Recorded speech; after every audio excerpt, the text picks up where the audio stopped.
Wallis Simpson tornou-se uma lenda quando seu amante, o rei Eduardo VIII, decidiu renunciar por ela ao trono inglês.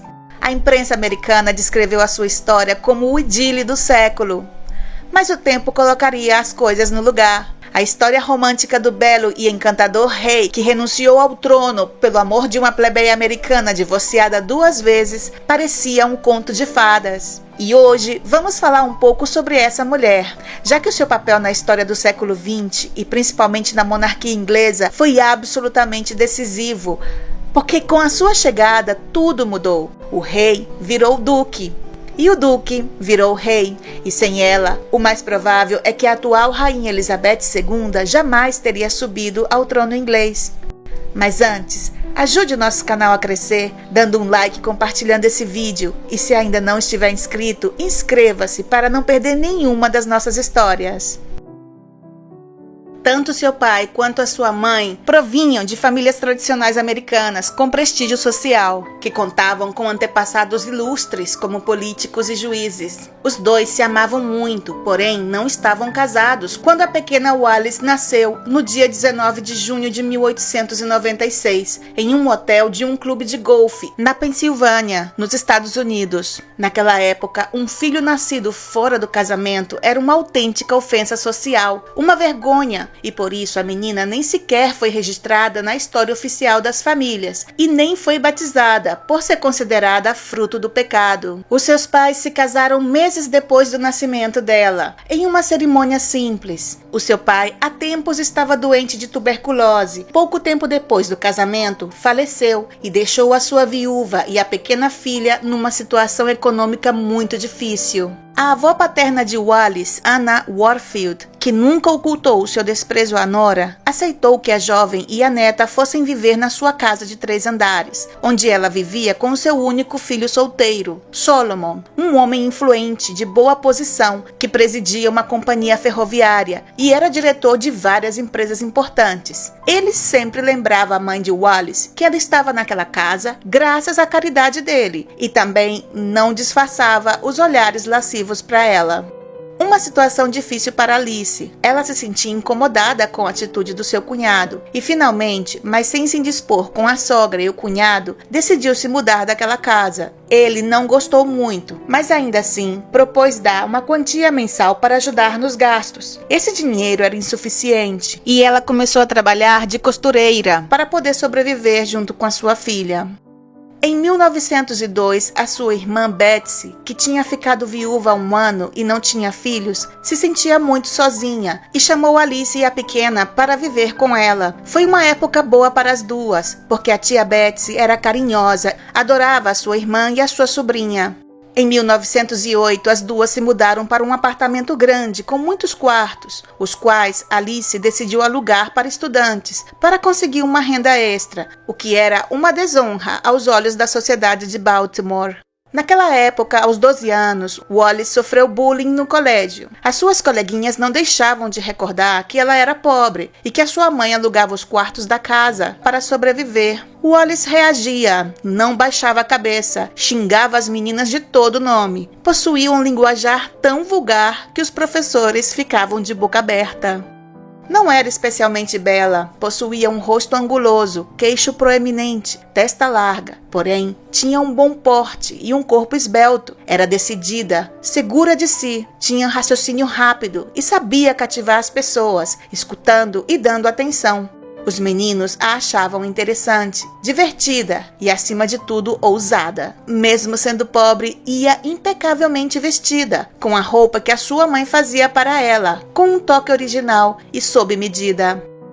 Em 1911, Wallis entrou em um internato exclusivo para senhoritas, a escola Old Fields. Era a escola mais cara do estado de Maryland e era o seu tio Solomon quem pagava. Wallis estudava com as meninas mais ricas e influentes da sociedade. Em 1915, aos 19 anos, ela conheceu Winfield Spencer Jr., aviador da Marinha dos Estados Unidos, enquanto visitava a sua prima Corinne na Flórida. Winnie Spencer era um homem alto, musculoso, Tinha um jeito marrento. Os dois se apaixonaram em seguida e quiseram se casar o mais rápido possível. E ainda que tanto a família dele quanto a dela acharam que era muito precipitado, os dois se casaram em 8 de novembro de 1916 em Baltimore. E foi o seu tio Solomon quem pagou o seu dote e o seu enxoval.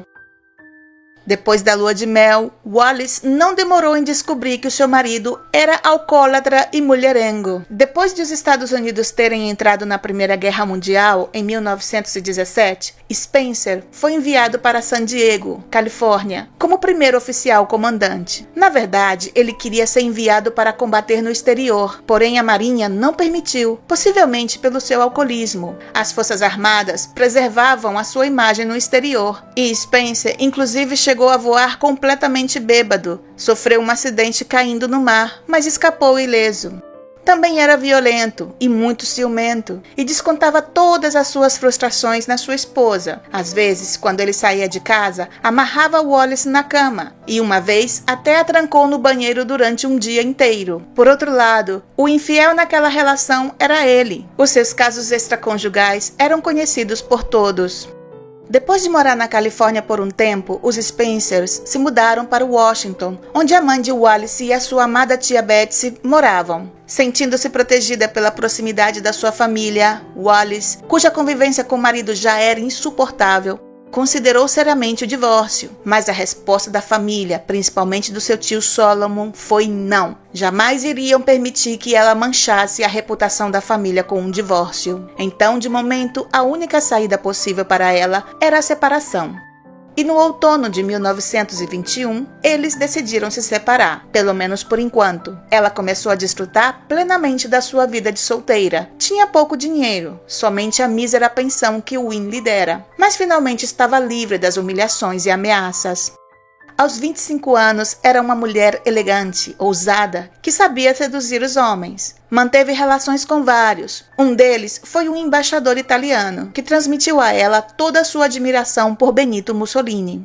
Depois, teve um romance com o primeiro secretário da Embaixada Argentina, Felipe Spill. Ela se apaixonou perdidamente por ele. A tórrida relação entre o belo latino e Wallis terminou abruptamente, no final de 1923, quando ele se apaixonou por outra mulher e deu fora nela. Wallis ficou arrasada e furiosa, e em uma elegante recepção, fez um escândalo e arranhou a cara dele na frente de todo mundo. O seu sonho de se tornar esposa de um rico diplomata acabou naquele mesmo instante. Depois disso, ela viajou para Paris, passando lá 5 meses, para esquecer o seu fracasso sentimental. O seu marido, Winnie Spencer, começou a enviar-lhe cartas, implorando para que ele esquecesse o passado e fosse à China, onde ele havia sido enviado pela Marinha. Sozinha novamente, sem dinheiro, resolveu tentar mais uma vez e salvar o seu casamento. Existem outras versões dos motivos pelos quais Wallis empreendeu uma viagem à China em 1924. Segundo o biógrafo Charles Ryan, antes de viajar para Hong Kong, ela teria sido devidamente treinada pelo Serviço de Informação do Ministério da Marinha para levar documentos secretos para aquele país. Ela viajou em um navio da Armada Americana e, ao chegar, foi morar com seu marido em um apartamento da Marinha. Mas a reconciliação foi um fracasso. Em pouco tempo, o seu marido, Winnie Spencer, a deixou para morar com outra. Abandonada e completamente sozinha naquele lugar, ela viajou para Xangai e começou a se mover na alta sociedade da colônia inglesa daquela cidade. Começou a participar de festas elegantes, em luxuosas mansões, corridas de cavalo e boates. Dizem que a única frase que Wallis aprendeu em mandarim foi: "Garçom, sirva-me mais champanhe." Nessas andadas, ela conheceu o conde italiano Galeazzo Ciano, com quem teve um breve caso. Este homem acabaria sendo o ministro das Relações Exteriores da Itália e genro de Mussolini. E segundo o escritor Charles Ryan, ela teria ficado grávida de Ciano, mas decidiu abortar antes de retornar aos Estados Unidos. As complicações desse aborto a deixaram com sérias consequências, incluindo a incapacidade de ter filhos. Ao retornar aos Estados Unidos, foi imediatamente internada. Ela não revela os motivos que a levaram à sua internação, mas tudo indica que foi devido às consequências daquele aborto. Passou 4 meses de convalescência no apartamento da sua mãe em Washington e finalmente se divorciou do seu marido. No Natal de 1926, a sua amiga Mary, que havia sido uma das suas damas de honra no seu casamento, estava casada com Jacques Raffray e a convidou para passar as férias de Natal em Nova York, onde morava. Lá, ela conheceu Ernest Simpson, um homem atraente de 29 anos. Parecia um verdadeiro gentleman. Desde o primeiro momento, eles se gostaram e começaram a sair juntos. Em 1928, mudou-se para Londres a negócios, mas antes de partir, propôs a Wallis em casamento. Ela, aos seus 31 anos e recém-divorciada, deu um não como resposta. Então, os seus caminhos se separaram. Ela foi de férias para a França com uns amigos e ele foi para a Inglaterra. No entanto, poucas semanas depois, Wallis reconsiderou a proposta e escreveu a ele dizendo que aceitava. No final de junho, ela se casou com Ernest Simpson em um registro civil em Chelsea. Ninguém da sua família, nem os seus amigos assistiram. O seu novo marido compensou aquela cerimônia de casamento tão simples com uma lua de mel luxuosa, começando pela França e Espanha. Depois, o casal percorreu a Europa de carro, dirigido por um chofé uniformizado e hospedando-se nos melhores hotéis.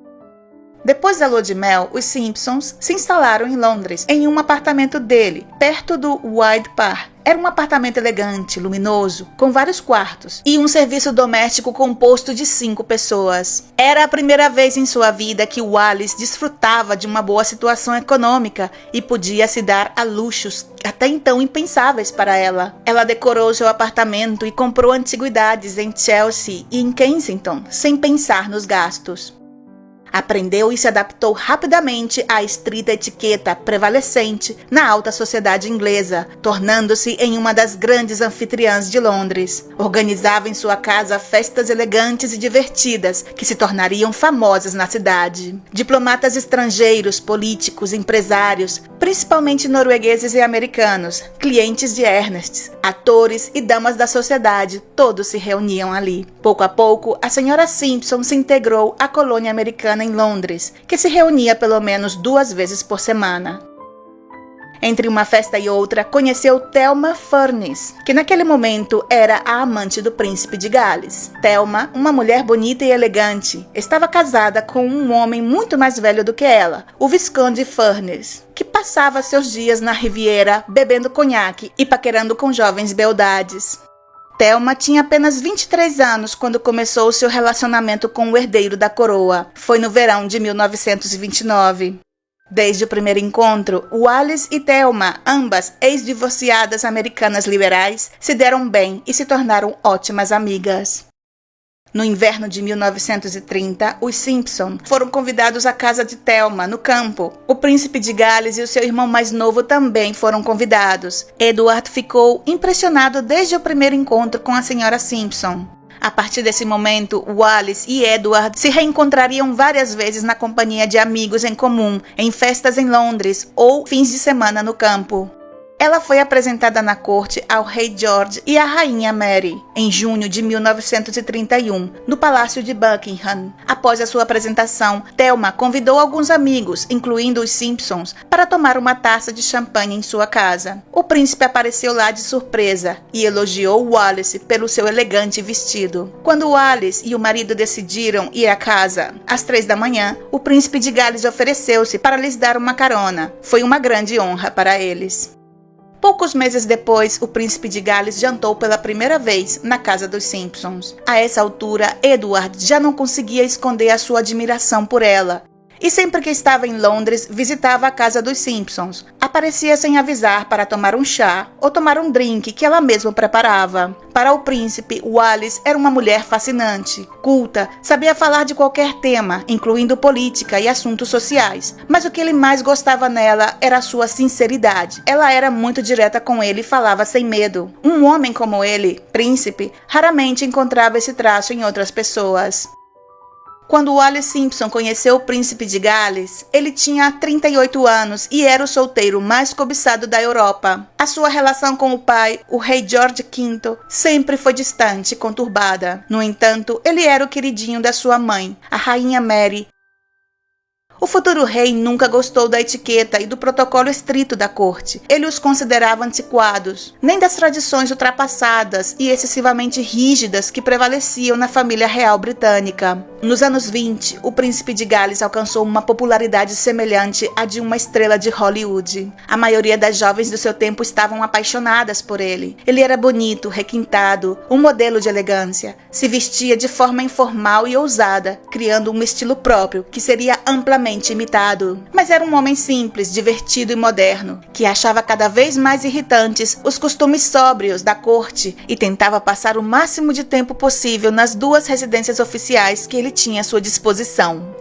Também era um homem imaturo e caprichoso. Muitos comentavam e lamentavam que o herdeiro tivesse uma personalidade fraca e bastante infantil. Sua vida de solteiro dissoluto lhe causou mais de um confronto com seu pai severo, que duvidava que seu filho mais velho pudesse um dia carregar o peso da coroa com honra e responsabilidade. E dizia: quando eu morrer, esse menino durará no máximo 12 meses no trono. O tempo acabou mostrando que as previsões do monarca eram proféticas.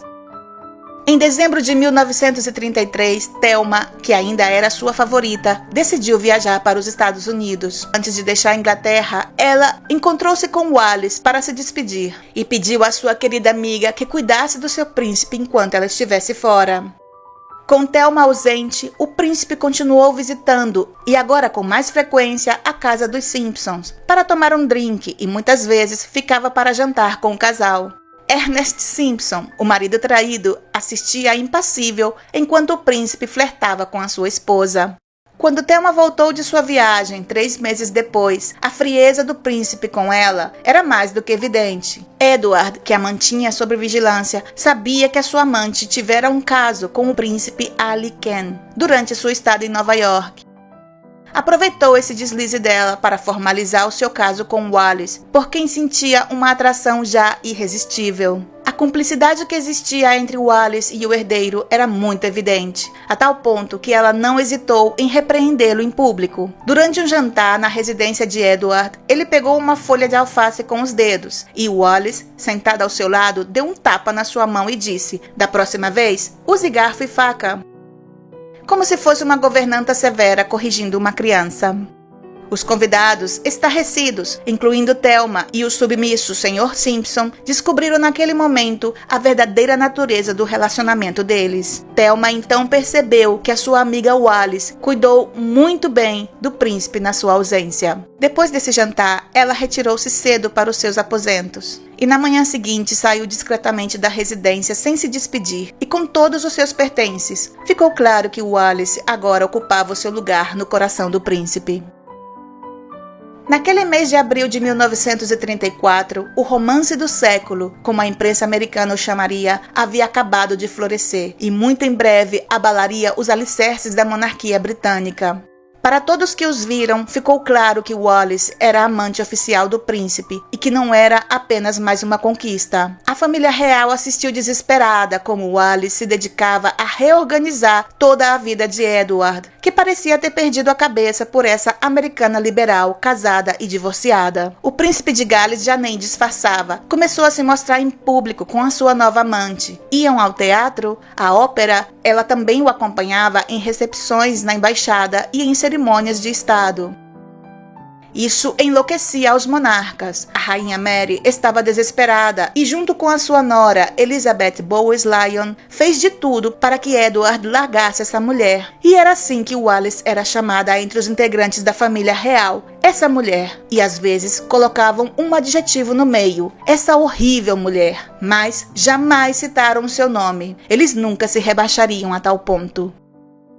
Enquanto isso, o príncipe queria que a alta sociedade de Londres soubesse que essa mulher, fascinante, era quem agora desfrutava dos seus favores. A influência dela na vida do príncipe, que claramente dependia cada vez mais dela, era preocupante. Eles diziam. Aquela intrusa americana tornara-se da noite para o dia na dona das duas residências habituais do príncipe. Ela mesma escolhia os cardápios, redecorava os quartos e dava ordens aos criados, independentemente da hierarquia ou antiguidade dos funcionários que trabalhavam para o príncipe. Dizem que quando ela chegava de algum baile de madrugada, acordava rudemente os criados para atendê-la em algum dos seus caprichos. Os criados mais leais e antigos do príncipe detestavam essa mulher, que, segundo eles, enfeitiçou o herdeiro da coroa com as suas artes. Sentiam-se degradados por terem que obedecer à senhora Simpson, que aos seus olhos não era mais que uma simples divorciada americana.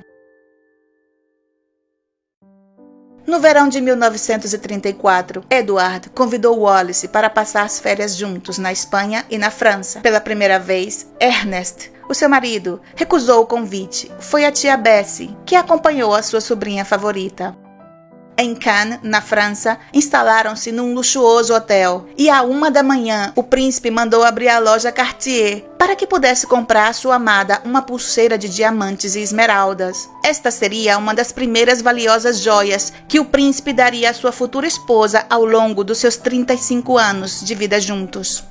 Muito já foi escrito sobre o relacionamento e a influência que Wallis teve sobre o príncipe. Mas seja qual for a verdade, não há nenhuma dúvida de que ela, que já tinha fama de dominadora e mandona, cativou o príncipe. Circularam rumores em Londres de que a americana havia aprendido técnicas sexuais sofisticadas durante a sua estadia na China, onde morou com seu primeiro marido. O escândalo estourou quando o primeiro-ministro britânico, Stanley Baldwin, divulgou um relatório sobre as atividades de Wallis durante a sua turnê asiática. De acordo com esses documentos obtidos pelos serviços secretos britânicos, destinados ao rei George V e à rainha Mary, que mandaram investigá-la, relatam que foi Winnie Spencer quem iniciou a sua esposa nos bordéis de luxo da colônia inglesa. O relatório, chamado O Dossiê Chinês, acabou com a reputação de Wallis. Ela foi acusada não apenas de frequentar bordéis e cassinos, também de estar envolvida com o tráfico de drogas. O rei não se incomodava por seu filho ter uma nova amante. O que ele detestava era que o príncipe desfilasse com ela em público e a levasse em seus compromissos oficiais. No outono de 1935, o rei George V adoeceu gravemente. O monarca, durante seus últimos 2 anos de vida, não deixou de sofrer pensando em seu herdeiro. A ideia de deixar o trono nas mãos do seu filho primogênito, solteiro aos 41 anos e apaixonado por essa mulher, era insuportável. Em seu leito de morte, George V pediria à sua leal esposa que se recusasse a receber a amante pecadora do seu filho. A rainha Mary cumpriria com gosto a sua promessa até o fim dos seus dias.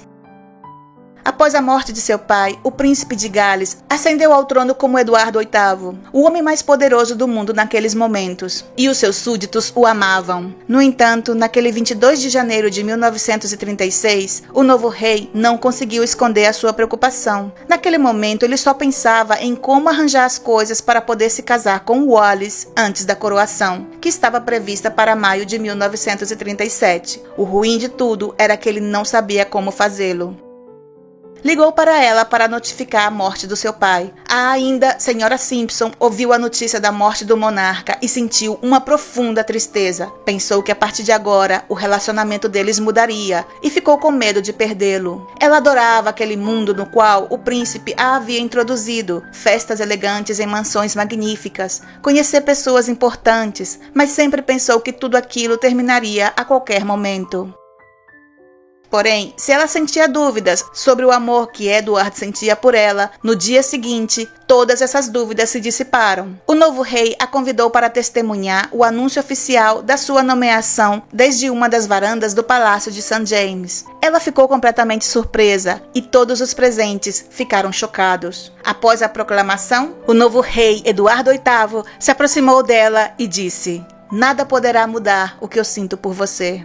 Ao convidar Wallis para a sua cerimônia de proclamação, o rei mostrou um tremendo desrespeito ao protocolo, e todos o viram junto àquela mulher divorciada. O primeiro-ministro Stanley Baldwin deixou claro que esta ação era inaceitável. A alta aristocracia inglesa e a família real também não esconderam sua indignação. Quando Baldwin ordenou a investigação das atividades da senhora Simpson na China, descobriu-se a amizade que ela tinha com importantes oficiais nazistas, incluindo Joachim von Ribbentrop, o futuro ministro das Relações Exteriores da Alemanha nazista.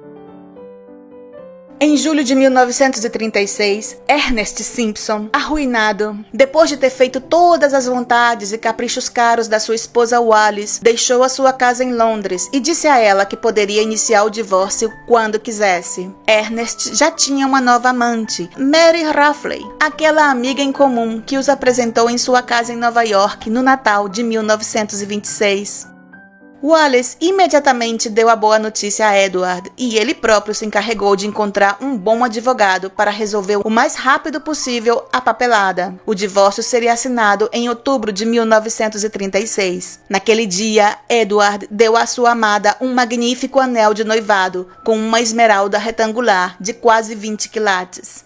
Enquanto isso, o povo britânico ignorava esse idílio que o seu monarca tinha com a senhora Simpson. Ela nunca pensou em se casar com o príncipe. Se contentava somente com desfrutar da sua companhia e do estilo de vida luxuoso que levava com ele. Mas ela não contou com um detalhe. O próprio Edward, ao ser nomeado rei, obsessivamente apaixonado por ela, tornou-se ainda mais autoritário e caprichoso. Ele acreditava que tinha direito a tudo e que poderia conseguir o que quisesse. A devoção que ele tinha por ela começou a afetar seriamente seus deveres reais.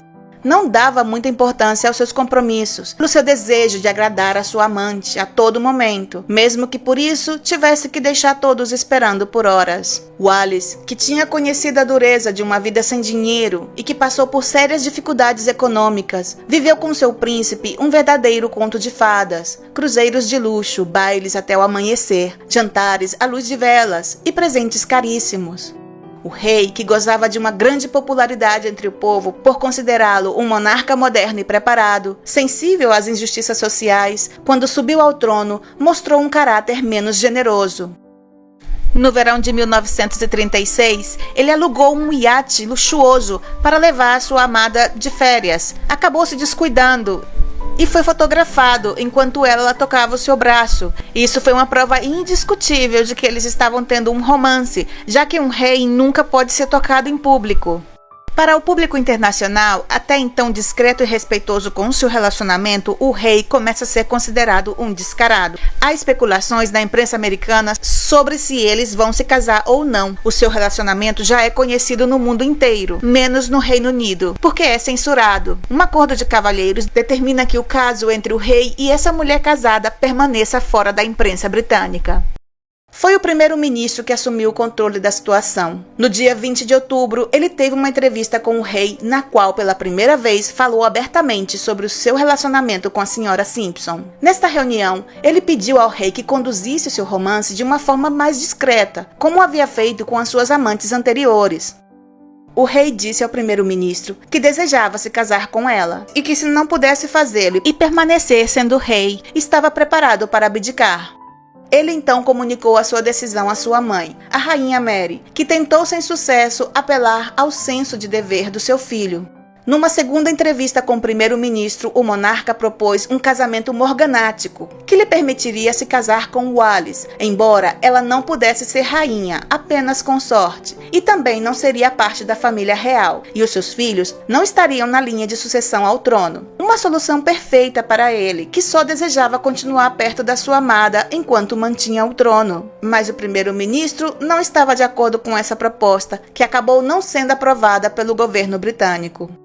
Finalmente, em 3 de dezembro, a imprensa britânica revelou o caso de amor do rei, e o escândalo tomou conta de todos os meios de comunicação. Centenas de jornalistas cercaram a casa de Wallis. Ela se assustou muito, não queria aquele escândalo e foi obrigada a fugir às pressas para a França. De repente, ela deixou de ser uma mulher alegre que frequentava a alta sociedade inglesa a ser uma das personagens mais famosas e perseguidas pela imprensa naquele ano de 1936.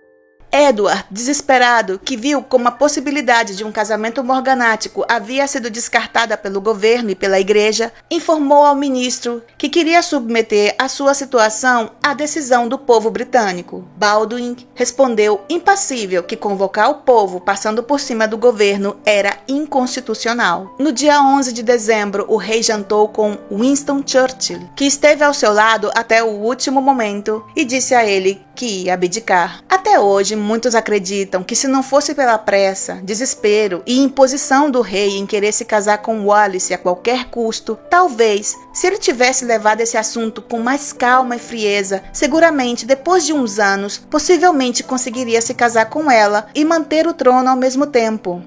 Mas ele era assim, impulsivo, e nessa mesma noite, Eduardo VIII, apenas 326 dias depois de ter assumido o trono, num discurso histórico, anunciou as razões da sua abdicação, que não foram bem recebidas pela maioria dos britânicos. Ele disse: "Vocês devem acreditar em mim quando digo que é impossível suportar o pesado fardo de cumprir com os meus deveres como rei sem a ajuda e o apoio da mulher que amo." Ela ouviu as palavras da abdicação do rei na casa de uns amigos na França. Após o discurso, ela ficou possessa e, num ataque de raiva, lançou e quebrou vários jarros na parede. Ela estava realmente furiosa, porque, embora o gesto do rei mostrasse o quanto ele a amava, ela teria preferido continuar sendo sua amante e desfrutando da vida luxuosa que os dois levavam juntos na Inglaterra. E apesar de que o rei tivesse isentado Wallis de qualquer responsabilidade pela sua decisão, ela seria o centro de todos os ataques. A maior inimiga da monarquia, a bruxa americana que enfeitiçou o rei, disseram alguns meios de comunicação. Ela foi ferozmente assediada, recebeu várias ameaças, cartas e ligações. A decisão do monarca a condenou mais uma vez à marginalização social, da qual ela tentou escapar durante toda a sua vida. Ela chegou a dizer a ele que não queria mais continuar com o relacionamento, que aquela situação era insustentável e que ela ia desaparecer da vida dele, já que agora tudo se transformou em um grande problema que unicamente faria deles as pessoas mais infelizes do mundo. Ele somente respondeu a ela que, aonde ela fosse, ele a seguiria. Com a abdicação do rei, o seu irmão, o então Duque de York, foi proclamado rei George VI. Ele estava casado com a aristocrata escocesa Elizabeth Bowes-Lyon, com quem teve duas filhas, a princesa Elizabeth, a atual soberana, e a princesa Margaret. A cerimônia da coroação de George VI ocorreu em 12 de maio de 1937, na abadia de Westminster. Edward queria casar-se com sua amada o mais rápido possível. No dia 3 de junho de 1937, eles finalmente se casaram na França, no Palácio de Candé, em uma cerimônia simples, e contou com apenas 16 convidados. Do lado de fora, um pequeno exército de jornalistas fotografou o que muitos consideraram o casamento do século. Mas a imprensa não sabia que, nesse mesmo dia, Edward havia recebido uma carta do seu irmão, o rei George VI, informando-o que, embora ele e sua esposa receberiam o título de Duques de Windsor, somente ele poderia ostentar o título de Sua Alteza Real, o que foi negado a Wallis e aos seus descendentes. Foi um triste presente de casamento, e mais ainda para o duque, que esperava que pelo menos os seus irmãos estivessem presentes no dia mais feliz da sua vida. O novo Duque de Windsor, chocado com essa humilhação, ordenou que, após a cerimônia, todos os seus amigos e os de Wallis, bem como os criados ao seu serviço, se dirigissem a ela como Sua Alteza Real. Apesar da amargura do Duque e da tensão óbvia que Wallis estava passando, o casal manteve a compostura durante a sessão de fotos de casamento. Ela usava um vestido longo de crepe e cetim em tom azul. Esse vestido de noiva foi copiado em todo o mundo. Cecil Beaton, fotógrafo oficial da corte inglesa e das maiores celebridades do mundo naquele momento, compareceu ao evento e comentou depois: "Ela gosta dele, mas parece que não está apaixonada."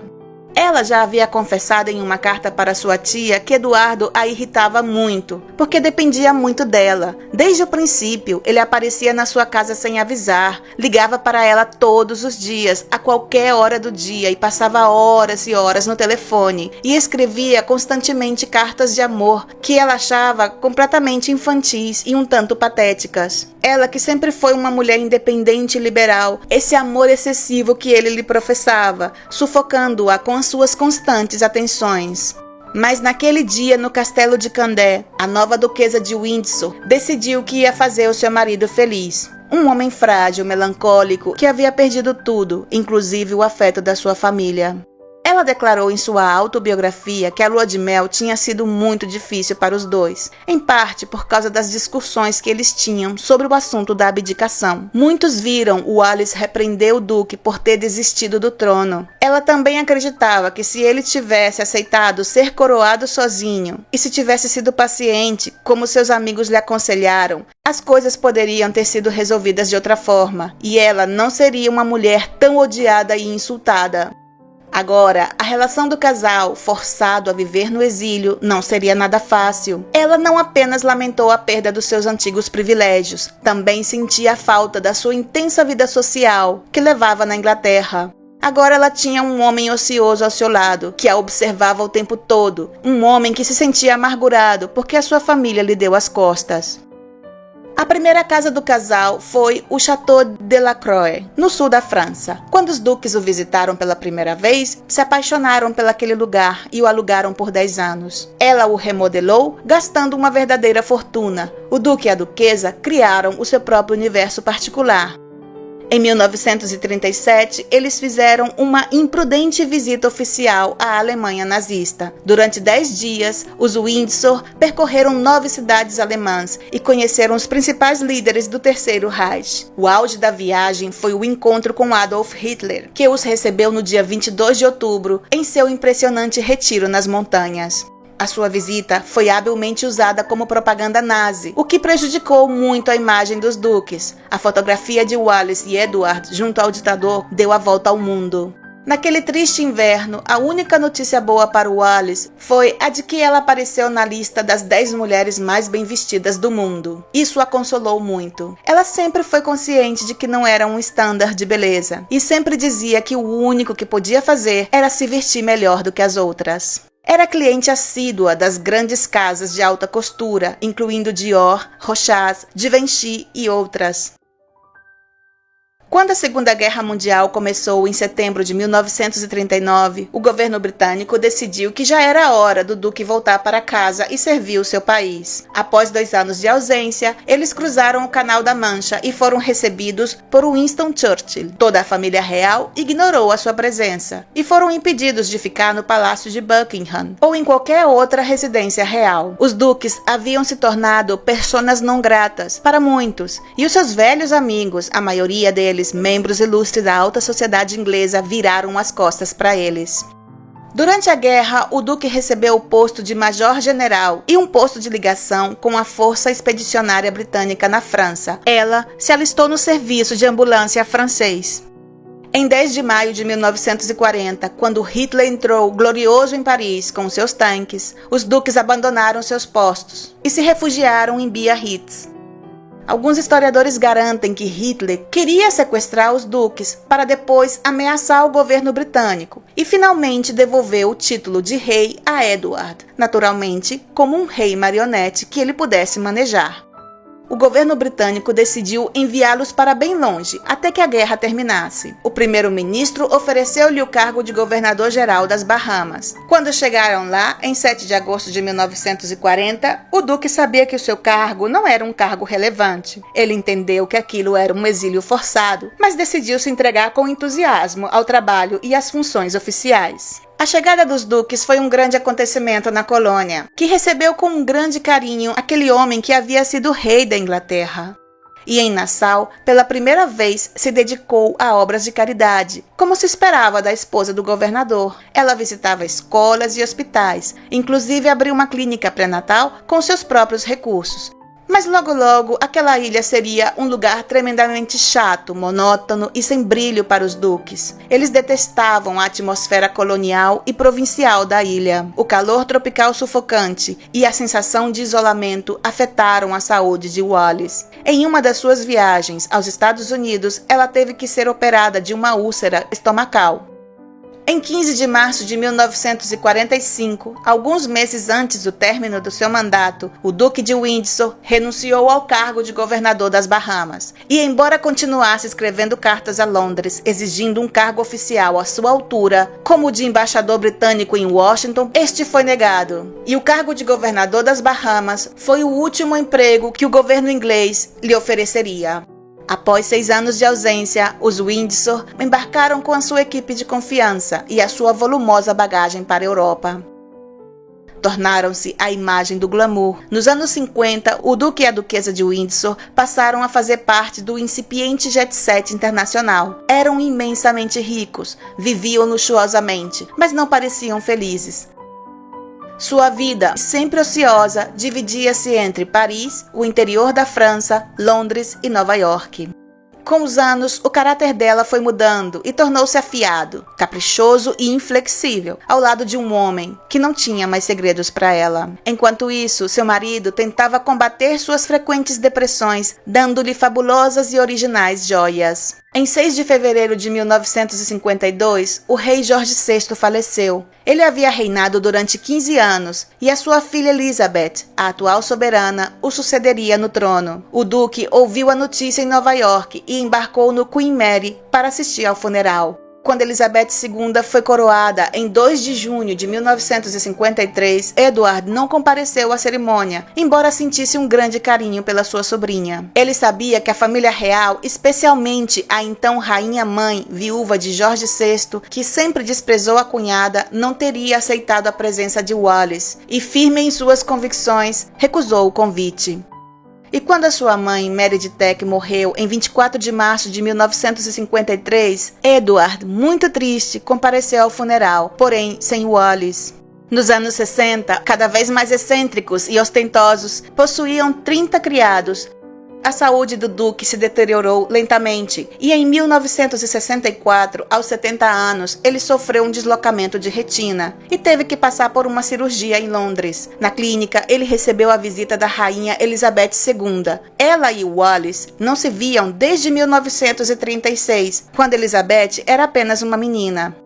O duque aproveitou a visita para pedir permissão à rainha para ser enterrado no cemitério da família real em Frogmore. Ele também pediu que Wallis fosse enterrado ao seu lado e que, em ambos casos, o serviço religioso fosse realizado na Capela de São Jorge. A rainha Elizabeth II prometeu a ele que seus desejos seriam atendidos. Em 1967, o Duque e a Duquesa de Windsor participaram de sua primeira cerimônia pública junto à rainha desde que o Duque abdicou como rei em 1936. Foi na inauguração de uma placa comemorativa para a rainha Mary de Teck, mãe do Duque. Em 1971, os médicos descobriram que Edward sofria de um tumor maligno na garganta. Em 9 de maio de 1972, prestes a completar 78 anos, o Duque de Windsor morreu na sua cama, em sua residência na França. Como a rainha Elizabeth II havia prometido, os restos mortais do duque foram velados na Capela de São Jorge, onde milhares de pessoas vieram se despedir. Wallis foi a Londres para assistir ao funeral em um avião que a rainha disponibilizou para ela e foi acomodada no Palácio de Buckingham, onde não pisava desde 1935. Conseguiu manter a compostura em público porque estava fortemente sedada. Ela sobreviveria ao marido por 14 anos, confinada em sua residência na França e longe dos poucos amigos que lhe restaram. Graças à fortuna deixada pelo duque, ela já não tinha nada com que se preocupar. O homem que até o fim dos seus dias havia reivindicado para ela o título de Alteza Real já não estava mais com ela, e ela se trancou em suas memórias. Ela gozava de uma saúde invejável, mas no final de 1972, ela sofreu algumas quedas, quebrou o quadril e algumas costelas, que a obrigaram a ficar inativa por um bom tempo, algo que ela odiava. Quase nunca saía de casa, raramente ia ao teatro ou ao cinema. Ela tinha medo de ser atacada por alguém ou ser sequestrada em sua própria residência. Durante anos após a abdicação do rei, ela continuou recebendo cartas diariamente com insultos e ameaças. A dama americana por quem um rei renunciou ao trono e o império inteiro morreu senil em 24 de abril de 1986, em sua casa na França. Tinha 90 anos e mal pesava 39 quilos. Muito se falou, e se fala até os dias de hoje, sobre Wallis Simpson. Porém, a maioria dos biógrafos estão de acordo com que ela foi uma vítima da sua própria ambição. Ela viveu o conto de fadas definitivo, tornando-se a adorada favorita do solteiro mais glamuroso da sua época. O idílio deu errado, quando, ignorando seus pedidos e a sua opinião, ele jogou fora a sua posição para passar o resto da sua vida com ela. Os seus restos mortais foram repatriados para a Inglaterra, onde a rainha Elizabeth ordenou a realização de uma simples cerimônia privada. A plebeia americana e divorciada que mudou o curso da história está enterrada ao lado do seu devoto marido.